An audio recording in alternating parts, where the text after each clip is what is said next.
yesterday. So yeah, we closed last night around 11:30. Just the customers weren't coming last night. We opened up at 8, and man, we had a full house, and then around 11:30 it just dies off. So 99% of the time is spent doing my hunt. Yesterday, was kind of different. I got a phone call from a gentleman, and he had some squatters in his house up in Arlington, Texas. So I told the guy, sir, I can get somebody to go give you an estimate.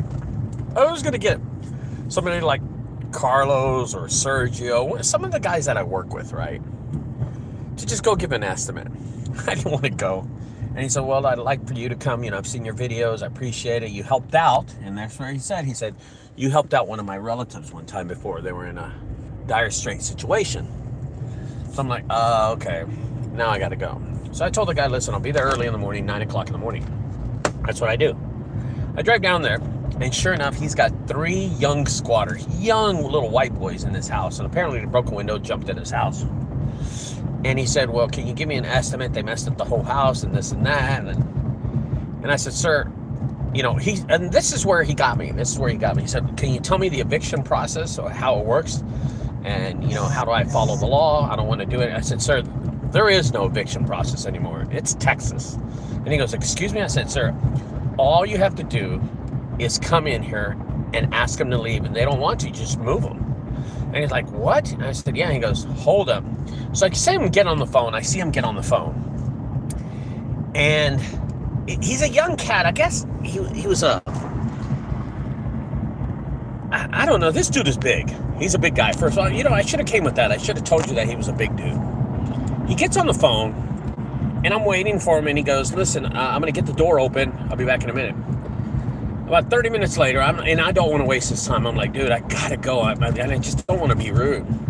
All of a sudden, about 15, 30 minutes later, 2 dudes pull up in these Ford F-150s, a black one and a silver one. They pull up, and they get out, they dap them up. He goes, these are my boys from college. I said, oh.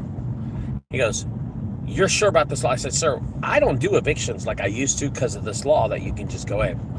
Bro, these guys don't hesitate 1 second. He goes in there, kicks the door, goes in there, and they drag these little kids out of the house. Literally, they drag these kids out of the house. And I was just like, what the did I just get into? I'm thinking in my head, well, this is not right. But they drag them right out of the house. Dude had already a piece of plywood, puts it on the front door, starts cutting. He had an electrical saw, a battery-powered saw. He starts cutting it and puts it there. And he turns around and he goes, hey, man, how much would you charge me to clean the house? I said, bro, I'll send someone to clean it out, but it's just, here, I'll charge you $500 because there was nothing in the house, just a mattress and some other thing. These kids had been smoking pot and stuff at night in the house and spent the night that night, but these dudes came in there like soldiers, kicked them right out of the house. So I was just totally blown away by it. I'd never seen it done like this. And these guys were big guys. They were about my size. They were big dudes.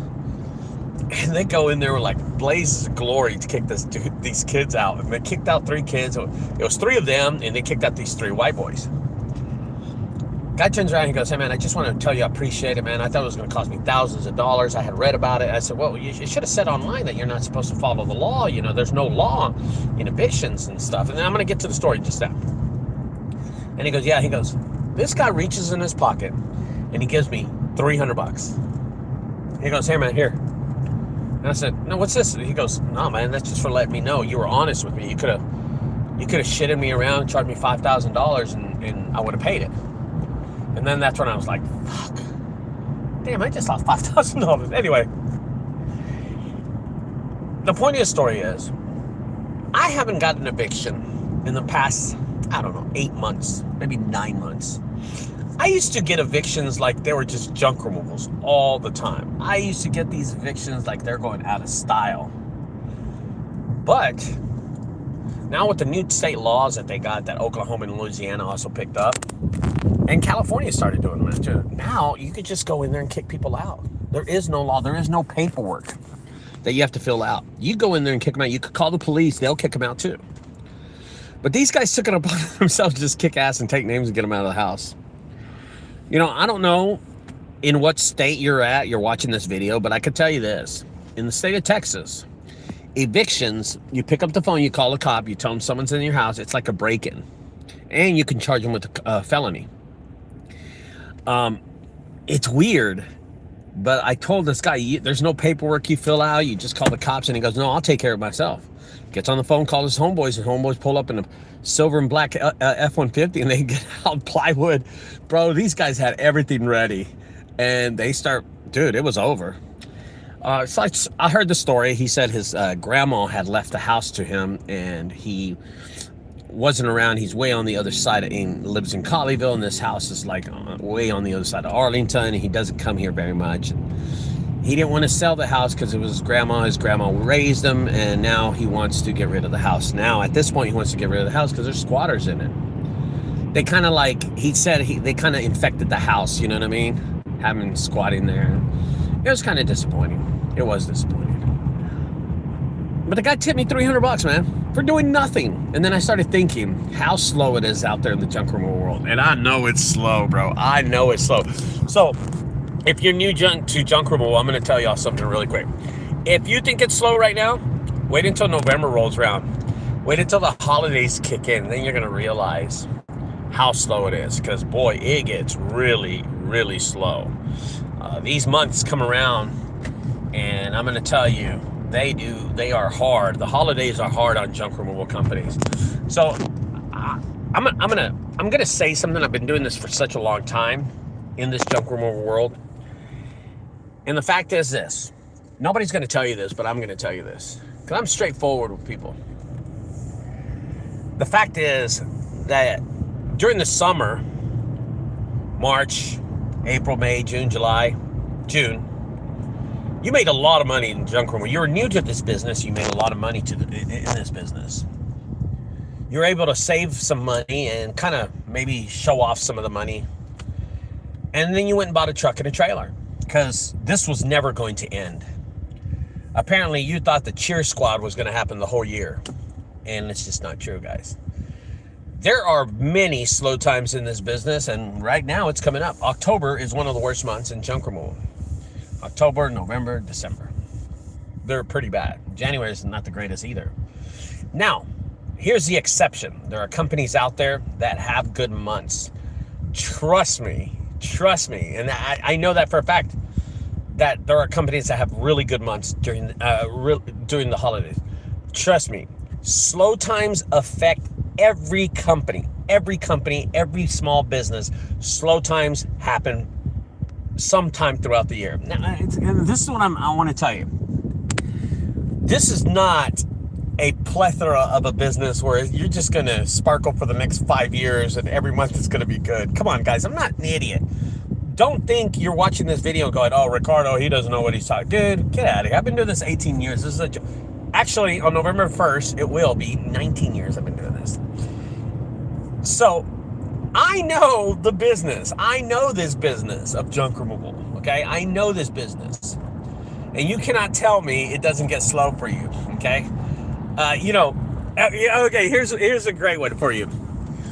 I was talking to one of my homeboys, right? Oh, Ricardo, I've been busy, and he's out of Lewisville, Texas. Oh, man, I was busy. I've been making all this money and this and that and this. I'm busy today. I'm busy tomorrow. I told him, hey, man, can you pick up, do this small garage clean out in the city? He goes, yeah, I'll get it for you today. I said, okay, well, what time? He goes, well, I got to finish this, finish that, finish it. I give him the job. He calls me 45 minutes later. I'm done with it. I'm like, bro, I thought you were busy. I thought you were like busy that you can't get to it until later. And he goes, yeah, do you got anything else? I'll knock that out too. I'm like, bro, and I told him, I said, bro, I thought you were busy. And he goes, oh, no, I rescheduled those jobs for another day. People are going to tell you what you want to hear. People are going to tell you the illusions and candor of a paradise city. And the truth is that nobody's ever going to tell you they're slow. Nobody's ever going to tell you they're slow. Nobody's ever going to say, oh, I'm struggling out there. They're just going to tell you the good stuff. Oh, we're busy. We're making money. And then here's the funny part about it. When they make money, they don't show you. So it's just like, you're just talking smack, right? You're never going to show them. You're never going to show anybody that you're actually making any money. You're just going to talk the shit that you made money, which I don't get it, because you gotta back it up with something. And I always backed up all my videos.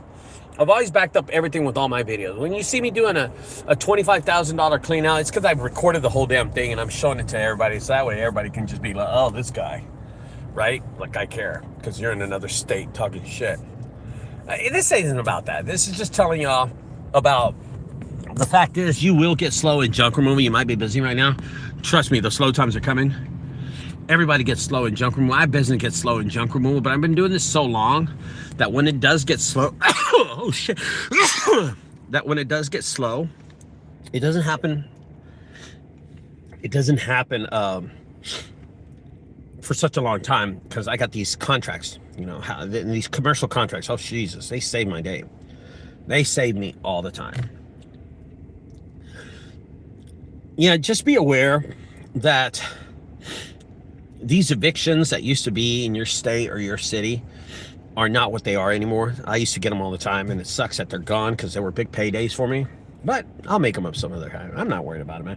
My evictions are, I'm going to tell you what my evictions are. My evictions are the 3rd and 4th of October, the 7th and 8th of October, the 14th, 15th of October, the 24th, 25th, 26th of October, the 30th, 31st, and the 1st. Because every one of those days are days in my haunted house are open for Halloween, and those are great days for me.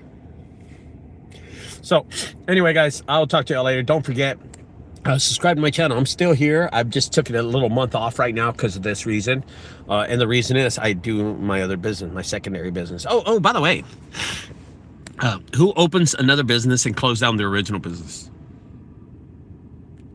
Who does that shit? I've never understood that. If you have a successful business, why do you sell that business? Why would you sell it? I'm not selling Junk Guys. I'm not getting rid of Junk Guys. I'm just going into another business. That doesn't make sense to me. I'll talk to you later. Bye-bye, guys.